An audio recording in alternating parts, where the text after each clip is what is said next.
आज की इस तहकीक में हम एक ऐसी कहानी में उतरने वाले हैं जो इंसानी समझ को ना पूरी तरह हिला कर रख देती है। देखिए, शुरुआत होती है एक कोल्ड ब्लडेड मर्डर से, एक बहरेमाना कत्ल जो सालों तक अनसुलझा रहा। लेकिन इस कहानी में एक ट्विस्ट तब आता है जब कुछ ऐसी हैरत अंगेज बातें सामने आती हैं जिन्होंने हकीकत के बारे में हमारी बुनियादी सोच को ही चैलेंज कर दिया। ये सिर्फ एक जुर्म की दास्तान नहीं है, बिल्कुल नहीं। ये एक ऐसी डीप डाइव है जो जिंदगी और मौत के दरमियान की सरहदों को धुंधला कर देती है। तो चलिए तहकीक शुरू करते हैं। मेरे असली माँ बाप आगरा में हैं और मुझे सर में गोली मारी गई थी। जरा सोचिए, ये किसी सस्पेंस फिल्म का डायलॉग नहीं है। 1985 में एक 2 साल के छोटे बच्चे के ठीक यही अल्फाज थे। बच्चा जो ठीक से बोलना भी नहीं सीख पाया, वो दावा कर रहा है कि उसे सर में गोली मारी गई थी और उसका असली परिवार कहीं और रहता है। खैर, ये वो मुकाम था जहां से एक आम सी जिंदगी में एक बहुत बहुत बड़ा राज शामिल हो गया। इन अजीबो गरीब दावों के पीछे की हकीकत समझने के लिए वाकयात की इस तरतीब को देखना जरूरी है। 1983 आगरा के एक ताजिर सुरेश वर्मा, उनका कत्ल हो जाता है। ठीक 2 साल बाद 1985 में बादगांव में टिट्टू नाम का एक बच्चा ऐसी बातें करना शुरू करता है जिसका इशारा सीधा इस कत्ल की तरफ था।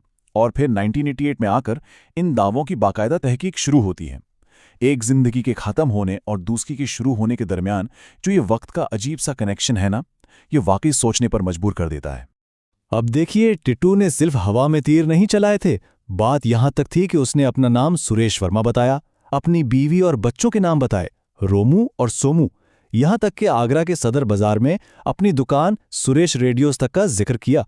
और सबसे हैरानकुल बात, उसने कत्ल की पूरी तफसील, यहां तक कि अपने ही अंतिम संस्कार का पूरा मंजर बयान किया। अस्थियां यमुना नदी में बहाए जाने की बात, मतलब एक छोटे से बच्चे के जहन में ऐसी तफसीलात का आना आम बचपन के तसव्वुर से बहुत आगे की बात है।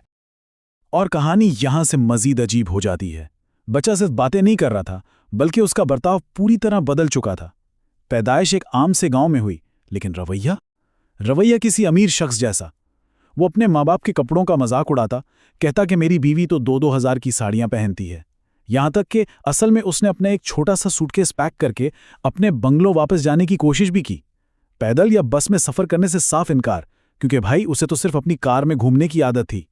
तो जाहिर है जब ये बातें बर्दाश्त से बाहर होने लगीं तो 1988 में टिट्टू के बड़े भाई अशोक, उन्होंने फैसला किया कि इन अफवाहों और दावों की तहकीक होनी चाहिए। ये इस पूरी इन्वेस्टिगेशन का सबसे बड़ा टर्निंग पॉइंट था। यहां से मामला गांव की चौपाल से निकलकर एक हकीकी तलाश में बदल गया। अशोक अपने गांव से 17 किलोमीटर दूर आगरा के सदर बाजार पहुंचता है और उसे वहां वाकई एक बोर्ड नजर आता है जिस पर सुरेश रेडियोज लिखा था। दुकान के अंदर अशोक की मुलाकात उमा से होती है, जो सुरेश की बीवी थी। और यहां वो जानकारी मिलती है जो रोंगटे खड़े कर देती है।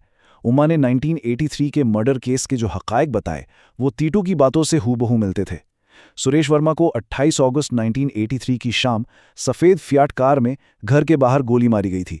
गवाह ना होने की वजह से पुलिस ने केस बंद कर दिया था, लेकिन दूर गांव में बैठे एक बच्चे को ये सब बातें बिल्कुल शीशे की तरह साफ मालूम थी। इस हैरत अंगेज इंकिशाफ के बाद सुरेश के खानदान ने बादगांव जाकर टीटू से मिलने का फैसला किया और मुलाकात के वक्त जो हुआ उसने सबको दंग कर दिया। टीटू ने उन सबको देखते ही पहचान लिया, सुरेश के वालिदैन से गले मिला और उमा से ऐसी बातें की जो इंतहाई निजी थीं। उसने धौलपुर के मेले की कुछ ऐसी बारीक तफसीलात बताएं जो सिर्फ और सिर्फ सुरेश और उमा के दरमियान हुई थीं। कोई तीसरा शख्स इस बारे में जानता ही नहीं था। सवाल ही पैदा नहीं होता। लेकिन देखिए, जज्बात अपनी जगह, सिर्फ बातों पर यकीन कर लेना इतना आसान नहीं होता। क्या वाकई इस बच्चे के पास सुरेश की यादें हैं या ये सिर्फ एक बहुत बड़ा इत्तेफाक है? इस बात को लॉजिक के साथ जांचने के लिए सुरेश के खानदान ने तीतू को आगरा बुलाकर 3 सख्त टेस्ट लेने का फैसला किया। ये एक ऐसी आजमाइश थी जो दूध का दूध और पानी का पानी करने वाली थी। और नताइज वाकई दिमाग घुमा देने वाले थे। टीटू ने तीनों टेस्ट पास कर लिए। जब गाड़ी तेज रफ्तारी से दुकान के आगे से गुजरी तो उसने फौरन रास्ता पहचान लिया। दुकान के अंदर जाकर वो ठीक मालिक की कुर्सी पर बैठा और पॉइंट आउट किया कि दुकान का कौन सा हिस्सा नया बना है। और सबसे बड़ी बात, मोहल्ले के बच्चों की भीड़ में से उसने सुरेश के दोनों बेटों को ठीक ठीक चुन लिया। इन टेस्ट ने खानदान के बचे कुचे शकूक को पूरी तरह यकीन में बदल दिया। अब जाहिर है ये मामला सिर्फ एक खानदान की चारदीवारी तक महदूद नहीं रहा। मीडिया में खबरें आने के बाद साइंसी और एकेडमिक हलकों में हलचल मच गई। बड़े बड़े तहकीकदान इन वाकयात को देखकर साइंटिफिकली जांचने के लिए आगे आए, क्योंकि दावा इतना बड़ा था कि इसे बगैर ठोस तहकीक के ना तो रद्द किया जा सकता था और ना ही तस्लीम। इस हकीकत की तलाश में आला सतह के एक्सपर्ट शामिल हुए। यूनिवर्सिटी ऑफ वर्जीनिया के डॉक्टर इयन स्टीवनसन और उनकी टीम, जिनमें डॉक्टर एंटोनिया मिल्स और दिल्ली यूनिवर्सिटी के प्रोफेसर N.K. चड़ा थे, इन सब ने मिलकर केस की स्टडी शुरू की और इन्होंने टिटू के उन अजीब रवैयों को डॉक्यूमेंट किया जो बिल्कुल बड़ों जैसे थे। मिसाल के तौर पर डॉक्टर मिल्स के सामने ही टिटू ने बाजार में एक दुकानदार को धमकी दी और पूरा असर और रसूख दिखाया, बिल्कुल उसी तरह जैसे सुरेश का मिजाज था। इसी तहकीक के दौरान इस पूरी ट्रू क्राइम कहानी में सबसे बड़ा और दिल दहलाने वाला मोड़ तब आया जब इस 5 साल के बच्चे ने सीधा सीधा अपने कातिल का नाम और चेहरा बता दिया। उसने बताया कि गोली मारने वाला कोई अनजान शख्स नहीं था, बल्कि सुरेश का ही एक बिजनेस एसोसिएट था। पुलिस ने इस बयान को संजीदगी से लिया, सस्पेक्ट को पकड़ा और सख्ती से पूछताछ की। और फिर वही हुआ जिसकी उम्मीद नहीं थी। उस शख्स ने अपना इकबाले जुर्म बिल्कुल वाज़ेह अल्फाज में कर लिया। इन सब में जो सबसे ठोस, सबसे अहम फिजिकल एविडेंस था ना, वो सच में हैरान कुन था। जब सुरेश की ऑटोप्सी रिपोर्ट का मवाजना टीटू के पैदाइशी निशानात यानी बर्थ मार्क्स से किया गया, तो दोनों पूरी तरह आपस में मैच कर गए। सुरेश को जिस जगह गोली लगी थी और जहां से गोली बाहर निकली थी, ठीक उसी जगह, ठीक उसी साइज के 2 निशानात टीटू के सर पर पैदाइश से मौजूद थे। इसे एक्सपर्ट्स ने एक बहुत बहुत बड़ा सबूत माना।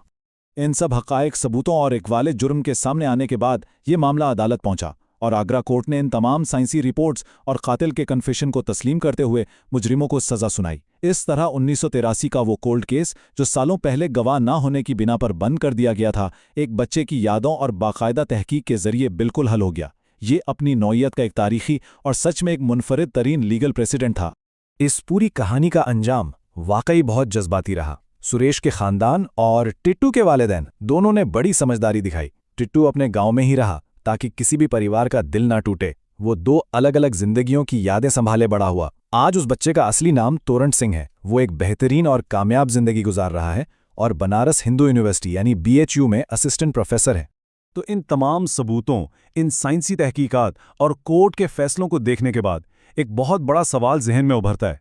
क्या जिंदगी सिर्फ एक सीधी लकीर है जो मौत पर आकर ठीक वैसे ही खत्म हो जाती है, या फिर ये एक दायरा है जहां किसी एक कहानी का अंजाम दूसरी कहानी के आगाज से ठीक वहीं आकर मिल जाता है?